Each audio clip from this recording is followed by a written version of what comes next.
Hello, this is Dan Hadaway of Cyberviews and Infotex Podcast, and today's topic is using Copilot to augment SOC 2 reviews. Today, I'd like to introduce a colleague who was there when we, as a species and as a company, started getting serious about artificial intelligence. While the rest of the banking industry was wondering how large language models were going to fit in, we realized there was one area that could really use some artificial assistance, so to speak. And so I'd like to introduce you to that colleague, our Senior Staff Auditor and Compliance Officer, Adam Reynolds. Adam, thanks a lot for joining us to tell us about your experience so far. Can you tell us about yourself? Sure. Thank you, Dan. And hello, everyone. I'm Adam Reynolds. I've been working with infotex for about 13 years now. I'm the Senior Staff Auditor and Compliance Officer here. And I've been involved with the discussion on AI really from the beginning. We have a good business case that we'll be discussing today, and I'm excited to be part of this discussion and contribute to today's podcast. But Dan, before we begin, can you tell me about your hat? Yes, thank you, Adam. That's kind of a tradition we have here is, some people actually show up to cyber reviews wearing a hat, I've noticed. But yeah, I like to wear a hat in cyber reviews, and this one is my Italian felt hat. I've actually worn it in the first cyber reviews. I have a better hat, a hat I like better. I do like this one the best, or I had liked this one the best, but my really good hat I'm saving for the Infotex Jam, which, by the way, this Cyber Reviews podcast won't be probably published before the Jam, or I'd tell you about that. Um, but anyway, a while back, we did a Cyber Reviews interview of a friend of mine, Bill Arnold. Adam, did you see that Cyber Reviews interview at all?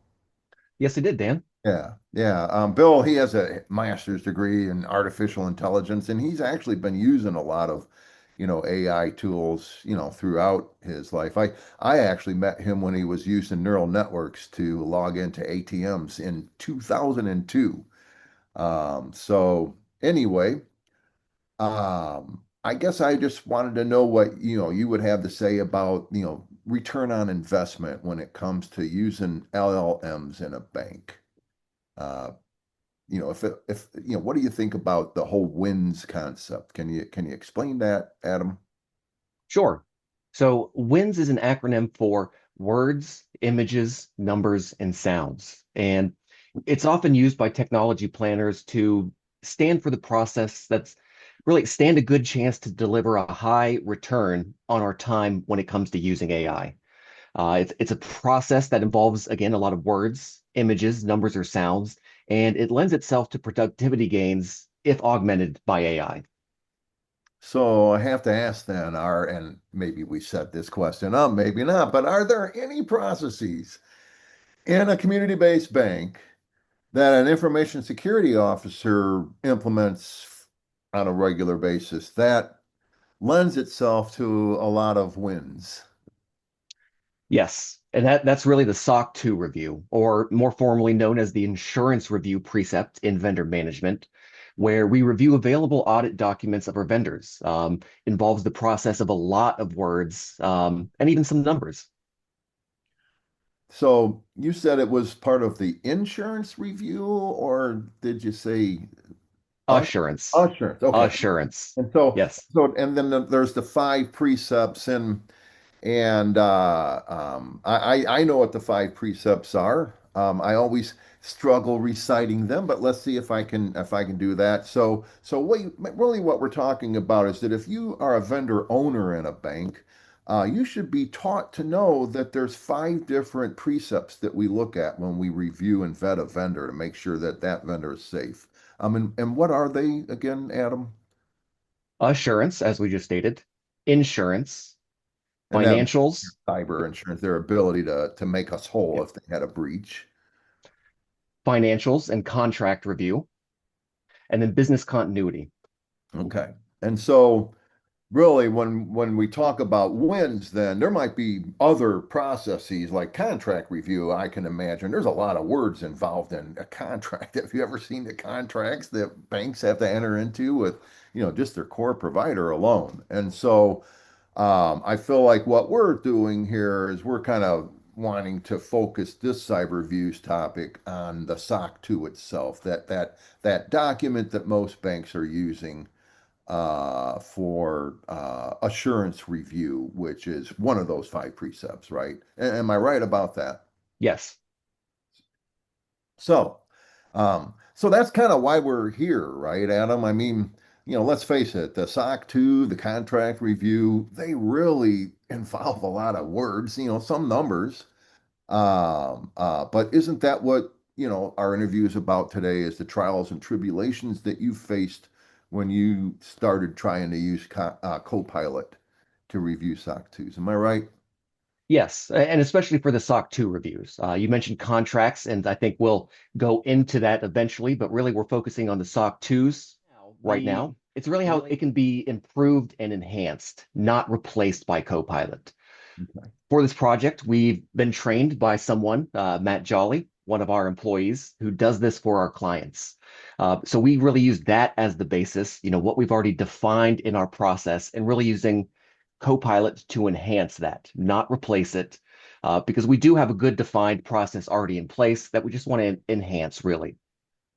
That makes a lot of sense. And I'm always hearing though, not to be the compliance, factor here, but and really true security sometimes is part of compliance, right? And I'm hearing that, with large language models like Chat GPT or Copilot, you know, I mean, we're always reminding and cautioning our clients about CIA, right? Confidentiality, integrity, and availability. And usually we're kind of confidentiality and availability, confidentiality, availability. But with LLMs, it's a twofold problem, isn't it? I mean, isn't integrity a big part of the problem? Yes, both confidentiality and integrity. Of course, availability is an issue, but really what we're going to be focusing on is the confidentiality and integrity impact when you use large language models to review confidential information, such as a SOC 2. Okay, so let's just kind of, take this one at a time then. So let's talk about confidentiality. You know, a SOC 2 is a confidential, it's classified confidential by most of the vendors that are putting them out there. I mean, if you want to have a public version of the SOC 2, that's what the SOC 3 is for, right? So, talk to me. What's going on with that? Can we really put a confidential document in Chat GPT? Yes. After we do our due diligence, of course, we need to make sure the information we give, to any of our vendors, because that's really what they are in this case, has the correct controls in place to protect that. And there are specific ones related to large language models, where they may be using your data to train their models. Uh, they may be storing that for a long. These are things that we need to know before going into and using these products. So confidentiality, obviously it's when we're using confidential information, but that is, I would say the primary, or really the first or primary concern when it comes to using large language models for business cases like this. Okay. And so what I hear you saying is some LLMs might offer confidentiality as a feature. You can't just accept that. You have to treat them like any other vendor and make sure you understand what they're doing from a confidentiality perspective. Now, how about integrity? How does integrity come into play when it comes to, large language models? Sure. I'm sure everybody watching this has probably used Chat GPT or another large language model to some degree. And as you know, its output is not always reliable. That's what we want to get to, and it can take some work to get there. But the answers large language models provide still need reviewed. But you cannot trust them. I think it's as easy to say as that. As easy as say as that then. So and I feel like that's kind of why you're saying I don't, you started off saying that, hey, we feel like Copilot in this case can augment a SOC 2 review process, but it would never replace it. And I feel like is that the data integrity aspect, that's really what we're talking about there then, right? Yes, yeah, we'll go into this, of course, but we want to, in our documentation when we're doing this, we also want Chat GPT or any large language model that we're using, again, Copilot, but really to help us understand where they're getting their answers from so we can review that. We still need to know how to review SOC 2s and that process so we can interpret its results. But yeah, I would definitely agree with that. And I mean, and then along those lines, then I feel like this is also why we were going to create a movie using Copilot to review a SOC 2 because we need to update our SOC 2 review movie. And what we've done is, and there's going to be a movie produced and released in probably by the end of September of 2025, that though it will incorporate Copilot, it's not really going to be Copilot centric. Am I right about that? It's really going to be about how the normal, natural human process to review a SOC 2 augmented by Copilot. Are we on the same page there? Yes, most definitely on the same page there. Because again, I mean, we have to know the beginning process to understand the results. So it's definitely going to be focused on how to review a SOC 2. And then the last part of it, how we can use Copilot to enhance that. Okay. And let me, you know, when we do produce that movie, though, I mean, we're really big on deliverables. And will there still be some prompts as a part of the deliverables for that movie? Yes, there will. Okay. Because we want to show our process and we'll be providing those in the deliverables to show, what our prompts look like. So you can take that and kind of use it as a basis for your own prompts. Okay. Got it. Got it. And then are there legal risk issues related to using a large language model? I mean, we keep talking about using Copilot.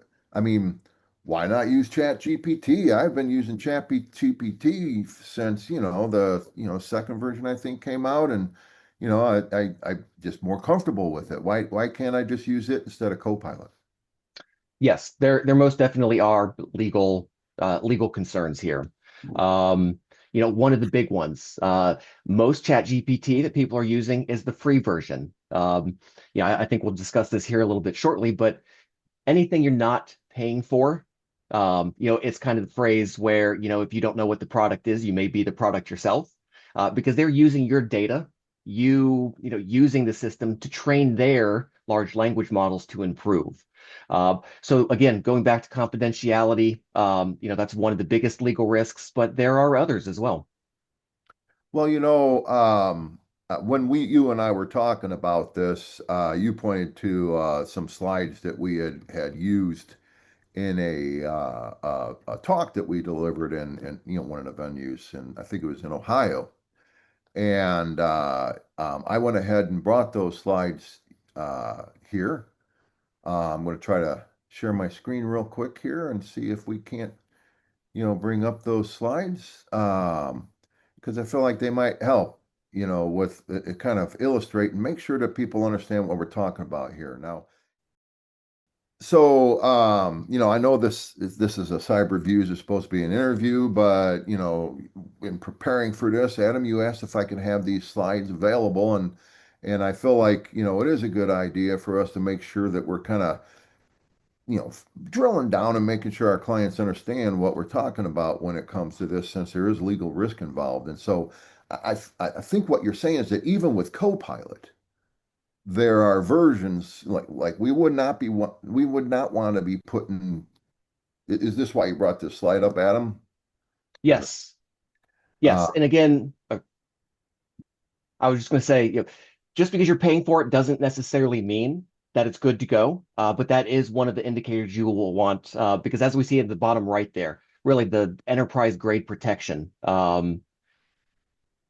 for businesses, Copilot for business. While there may be some controls on the individuals, it's really the business ones we want to be looking at. And of course, those are going to be costing money. We're a business, they want to get money from us, but those enterprise grade data protections are the things that we want to be looking at. so then, meanwhile, you got this slide in the deck. You wanted me to. Can you help me understand what this slide's about? Yes, so that's something we're going to be wanting to look at again, or look for enterprise data protection, like in awareness training. Remember the days when a browser didn't have that little shield, really, that is showing that it's using HTTPS. If using a version of Copilot without that, without those or those enterprise data protection controls, we're going to have an issue with that. So we always want to be looking for that. Okay. And so I think you're saying is, hey man, here's a great slide. Screenshot this everybody because you should be putting this in your awareness training now. Do not put confidential data in Copilot if it doesn't have this shield on, or at least in the people that maybe you're standing up to use Copilot for various purposes. And so this is one last slide. This is kind of one to me when I saw this slide, Adam, it seemed to explain it all. But this is really why we can use Copilot and not ChatGPT. Am I getting that right, Adam? Yes. As you'll see over there on the right, the large language model, that's still provided by ChatGPT. But really surrounding this whole thing is the service boundary, and that's where your tenant's data resides. Um, the part in the red, it's secure to your company. When the account goes away, that data goes away with it, and it's insulated and segregated from the other instances and other processes running, outside of that boundary. Okay, very cool. So then the movie's going to kind of go over this. Am I right about that, Adam? That, we're going to talk about, the right way to use Copilot, that we don't just want you to start, throwing stuff up in Chat GPT and that sort of thing. But I'm also feeling like still what we learned when we tried to get Copilot to augment this process or really replace. We start off saying, hey, can we design the one prompt that, review the SOC 2 and then, write a report. And, I mean, if it could deliver it, the report to the board, we probably wouldn't let it do that anyway, right? But we couldn't achieve that, correct? And so do we want to talk about the process that you actually used to learn how to, augment instead of replace the process? Yes. And again, augment, not replace. So always start off with understanding the SOC 2 review process. But for the process involving Copilot, I would say it's fairly straightforward, especially for a process where we already have, a defined, kind of sub process. In this example, really a list of questions that we want answered about a document, the SOC 2. It was gather the questions, think about them, make them in a format that Copilot can use, and then try it. And then really just keep reiterating that process, that trying it to get your objectives or what your goals are trying to be. So it's really trying it. Obviously, first you have to define it, but then it's just continued use of that so you really understand the process and get the information you're looking at from your prompts. And since we're reviewing hundreds of SOC 2s a year, we can keep tweaking out because it's my understanding that what you guys kind of learned is that it's all in the way you ask the question. That if you can get the right way to ask the question, you'll get the answer you're looking for, more regularly. You might not get it every single time, but you'll get it more regularly. Am I right about that? Correct. We would still say this is far from a very repeatable process. Yeah, how you form the questions, how you ask ChatGPT, really plays a large role in it. And so you guys have been through that with several different SOC 2s. You've kind of figured out we'll call them AI friendly questions. And so that movie will then just kind of teach people the normal human review process. But when Copilot helps out, it will help out. And we even have prompts that will get you started, AI friendly questions that'll get you started on your SOC 2 review. Now, how much productivity you think the gain is percent wise? That's kind of a tough one. It's slightly changed. And again, as we said, output from Copilot isn't always the same. So that can play into it. But, I'd say as general rule of thumb, we may be looking at anywhere from maybe 25, up to 50% in less time in reviewing them. And that is a good thing because our process that we teach is more cumbersome than just opening, reading the document, seeing if there's any deficiencies and filing it away, right? We use a control centric process we want to read between the lines. Am I correct in that? Yes, yes, we do. Great. Any idea when this movie will be out, Adam? Yes, we have the end of September is when the movie will be coming out. All right, cool, cool. And then will there be a prompt? I think you said, Yes. That's correct. We will be including our prompts in that movie, as well as our AI-friendly questions, report templates, and then the checklists we use, even not when using Copilot to review SOC 2s. So really the basis for our SOC 2 process, that review process. Great, great. So, Adam, is there anything else you'd like to say about SOC 2s or, you know, augmenting the review of SOC 2s using Copilot? Yes, I just like to mention again that movie. Please watch it when it comes out. It's a great starting point because using Copilot is really a process and it takes a little bit of time to learn. So if you watch that movie, download our deliverables, understand our process, it'll be a great starting point for you to start using Copilot where you can. Well, thank you again, Adam, for sharing your experiences, and thank you everybody for joining us. I'm Dan Hadaway, And I'm Adam Reynolds. and this has been a CyberViews presentation produced by Infotex.